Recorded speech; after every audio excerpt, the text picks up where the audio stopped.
सुकाल classes के digital platform पर आप सभी का स्वागत है। आज की इस वीडियो में हम लोग कार्बन टॉपिक को जो है यहाँ पे एमसीक्यू को डिस्कस करने वाले हैं। यहाँ पर आपके पास 50 एमसीक्यू होने वाले हैं। अगर बात करें ये रीट मेंस के लिए वीडियो बनाया जा रहा है। ऐसे वीडियो आपको यहाँ पर रोज़ मिलते रहेंगे। वीडियो को लाइक करें और चैनल को सब्सक्राइब करें। पहला क्वेश्चन है हमारे पास, कार्बन परमाणु में संयोजी इलेक्ट्रॉनों की संख्या कितनी होती है। तो आप सबको पता है कि इसका आंसर होगा कार्बन की जो संयोजकता होती है वो अगर कितनी होती है तो 4 होती है, आपको ध्यान रखना है। अगला क्वेश्चन है हमारे पास, कार्बन यौगिकों के गलनांक और क्वथनांक सामान्यतः कम होते हैं, इसका मुख्य कारण क्या है। तो इसका मुख्य कारण है उनके परमाणु के बीच दुर्बल सहसंयोजक बल होने का कारण जो है उनके गलनांक और क्वथनांक दोनों क्या होते हैं, कम होते हैं। ये आपको थोड़ा सा यहाँ पे ध्यान रखना है। अच्छा क्वेश्चन है ये। अगला है, कार्बन के किस अपर रूप में मुक्त इलेक्ट्रॉन होते हैं जो इसे विद्युत का सुचालक बनाते हैं। तो आप सबको आंसर होगा इसका ग्रेफाइट जो है इसका आंसर होगा, जो कि विद्युत का सुचालक होता है। बाकी अगर हम बात करें हीरा हुआ या चाहे फुलरिन हुआ, ये इसके अपर रूप है जो कि क्या होता है, एक तरीके से विद्युत के कुचालक होता है। लेकिन ग्रेफाइट कैसा होता है तो सुचालक होता है, ये आपको ध्यान रखना है। अगला है, कार्बन के बड़ी संख्या में यौगिक बनाने की क्षमता का कारण क्या है। तो अगर हम बात करें इसका कारण क्या होगा तो इसकी चतुसंयोजकता और श्रृंखलन की जो क्षमता है वो इसको अगर बात करें बड़े यौगिक बनाने की क्षमता इसके लिए साबित करता है। तो ये काफ़ी अच्छा क्वेश्चन है, आपको वीडियो को लाइक जरूर करना है। अगला है, सहसंयोजक बंधन का निर्माण कैसे होता है। तो याद रखना कि इलेक्ट्रॉनों की साझेदारी से जो है सहसंयोजक बंधन का निर्माण होता है। इलेक्ट्रॉन का आदान प्रदान ही सहसंयोजक बंधन बनाता है। इससे जो है यहाँ पर कार्बन काफ़ी अच्छा एक पदार्थ निकल के आता है जो कि काफ़ी श्रृंखलाएँ बनाता है। अगला है, हीरा में प्रत्येक कार्बन परमाणु अन्य कितने कार्बन परमाणु से जुड़ा होता है। तो आंसर होगा इसमें 4। काफ़ी अच्छा क्वेश्चन है, इंपॉर्टेंट है, मोस्ट इंपॉर्टेंट है। अगला क्वेश्चन है हमारे सामने, ऑक्सीजन अणु में परमाणु के बीच कौन सा बंधन पाया जाता है।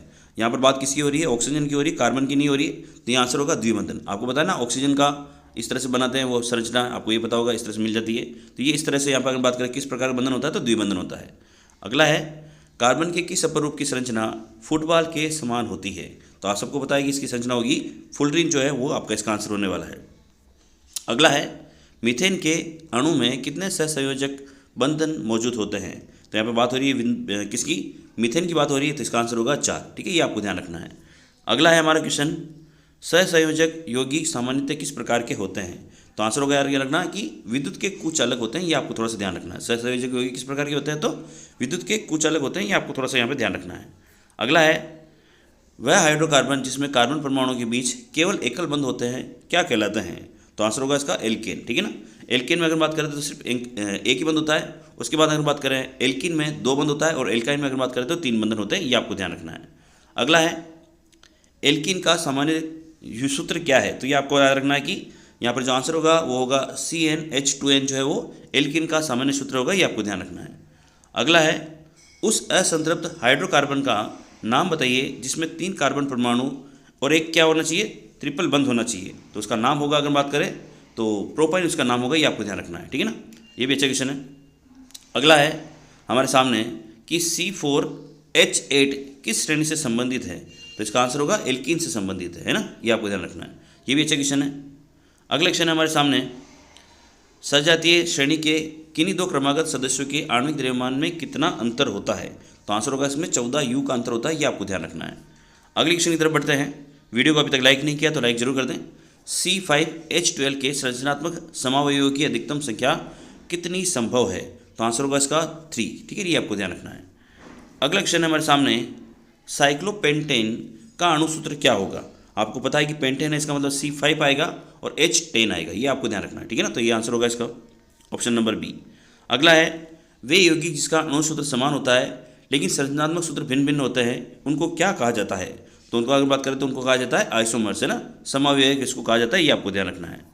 अगला है, एथाइन में कार्बन कार्बन के बीच कितने सहसंयोजक बंध होते हैं। तो याद रखना कि इसमें जो बंधन होते हैं वो होते हैं अपने पास त्रिबंधन होते हैं। कितने बंधन होते हैं तो त्रिबंधन होते हैं, ये आपको ध्यान रखना है ना। एथाइन है तो आपको पता है कि एथीन होता है या एथेन होता है तो उसमें उस हिसाब से होता है। यहाँ एथाइन है तो इसमें कितने बंधन होंगे, 3 बंधन होंगे।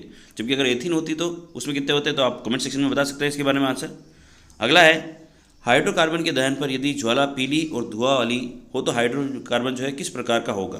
तो आंसर होगा कि अगर धुआं के साथ में आ रहा है तो आंसर होगा इसका असंतृप्त। ठीक है ना, ये आपको ध्यान रखना है।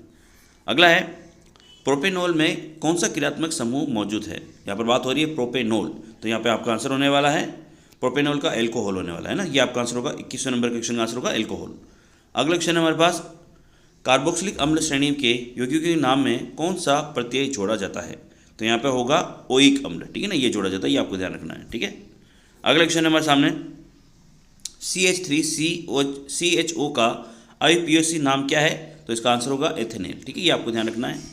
अगले क्वेश्चन की तरफ बढ़ते हैं, ब्यूटेनेन में उपस्थित क्रियात्मक समूह का नाम क्या है? आपको देखो कमेंट सेक्शन के अंदर बताना है कि जो क्वेश्चन मैंने आपको 50 क्वेश्चन यहाँ पे पूछे हैं, टॉप 50 क्वेश्चन, उसमें से आपके कितने क्वेश्चन यहाँ पर जो सही हो रहे हैं वो आपको आंसर उत्तर सेक्शन में बताना है। तो अगर बात करें इस क्वेश्चन के आंसर के बारे में बात कर रहे थे, तो इस क्वेश्चन का आंसर होगा आपके पास C+O कीटोन, इसका आंसर होगा, ये आपको ध्यान रखना है, ठीक है ना। अगला है, एसिटिक अम्ल का IUPAC नाम क्या है? तो अगर हम बात करें इसका IUPAC नाम होगा एथेनोइक अम्ल होगा, एसिटिक अम्ल का, ये आपको ध्यान रखना है, ठीक है ना। तो ये काफ़ी अच्छे क्वेश्चन आ रहे हैं, इसी तरह से अगर क्वेश्चन मिलते रहेंगे आप वीडियो को लाइक जरूर करते रहें।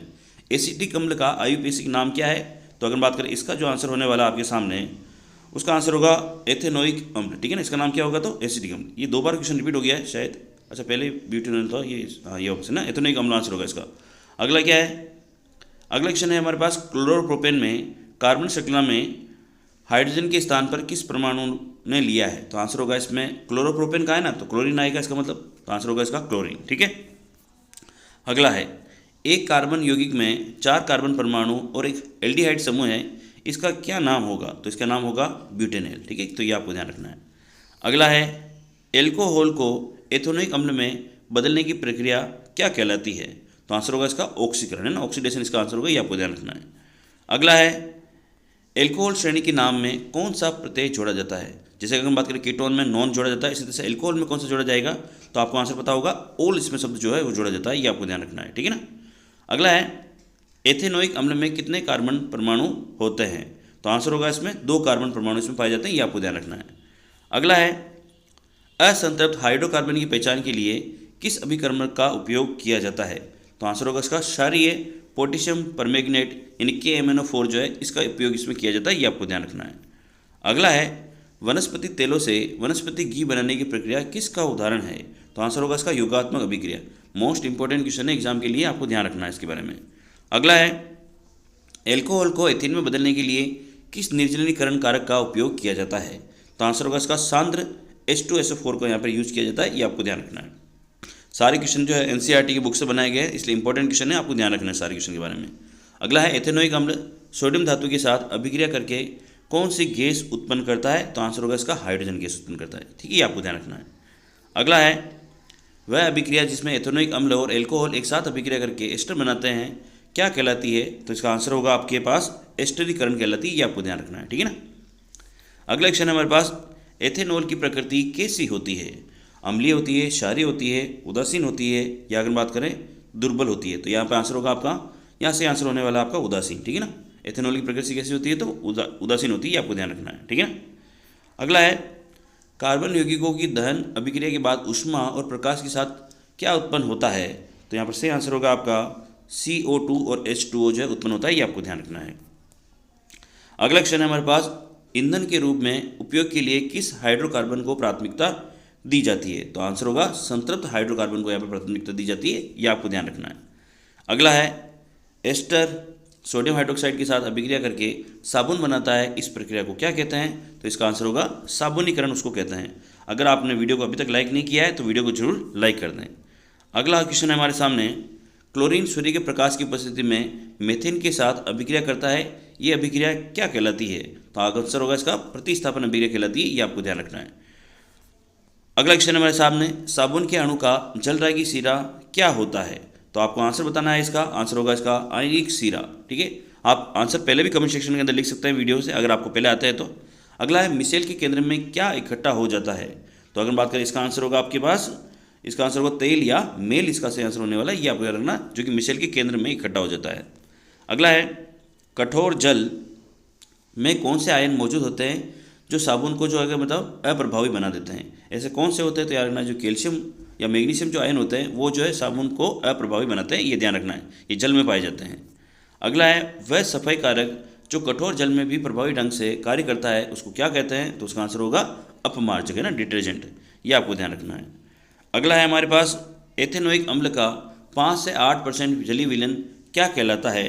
तो आंसर होगा इसका, ये कहलाएगा आपके पास सिरका, ठीक है ना, विनेगर इसको कहा जाएगा, ये आपको ध्यान रखना है। अच्छे अच्छे क्वेश्चन है, सारे एनसीईआरटी से बनाए हैं, वीडियो को लाइक जरूर करें।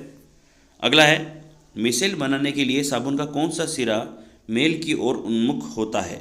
तो आंसर होगा जो जल विरागी सिरा होगा ना, वही जो है उन्मुख होगा, ये आपको ध्यान रखना है। अगला क्वेश्चन है हमारे सामने, निम्नलिखित में से कौन सा एथेनॉल का उपयोग नहीं है? तो आपको आंसर याद रखना है कि इसमें कौन सा उपयोग नहीं है। तो कोल्ड ड्रिंक्स में जो है इसका मुख्य घटक के रूप में उपयोग नहीं किया जाता, ये आपको ध्यान रखना है। अगला है, एथाइन में मौजूद कार्बन कार्बन बंधन की प्रकृति क्या होती है? तो आंसर होगा इसमें त्रिबंधन होती है ना, एथाइन है ना, इसका मतलब त्रिबंधन होगी। अगला है, अपमार्जक क्या होते हैं? तो अपमार्जक हम बात करें तो लंबी श्रृंखला वाले बेंजीन सल्फोनिक अम्ल के सोडियम लवण जो होते हैं उनको अपमार्जक कहा जाता है, ये आपको ध्यान रखना है। अगला क्वेश्चन है हमारा, और आज का अंतिम क्वेश्चन है, वीडियो को अभी तक अगर आपने लाइक नहीं किया तो जरूर करें। कार्बोक्सिल अम्ल किसके कारण अम्लीय होते हैं? तो आंसर होगा COH समूह से H+ आयन मुक्त करने की क्षमता के कारण जो है ये अम्लीय प्रकृति के पाए जाते हैं, याद रखना। वीडियो को जरूर लाइक करें। जय हिंद।